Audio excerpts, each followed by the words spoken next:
त्रिपुरारुणविग्रहां त्रिनयनां माणिक्यमौलि स्फुरत् तारानायकशेखरां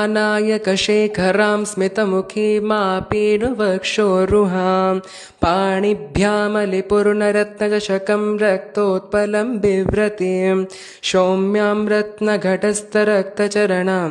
ध्यायेत्पराम् अम्बिकाम् अरुणां करुणां तरङ्गिताक्षीं धृतपाशाङ्कुशपुष्पबाणचापाम् अणिमादिभिरभृतां मयूखैरहमित्येव विभवयै भवानीं ध्यायेत् पद्मासनस्थं विकसितवदनं पद्मपत्रायताक्षीं हेमाभां पीतवस्त्रं करकलितलशब्देम पद्माम्बराङ्गीं सर्वालङ्कारयुक्तं सततमभयदं भक्तनम्रां भवानीं श्रीविद्यां शान्तमूर्तिं सकलशुरनुतं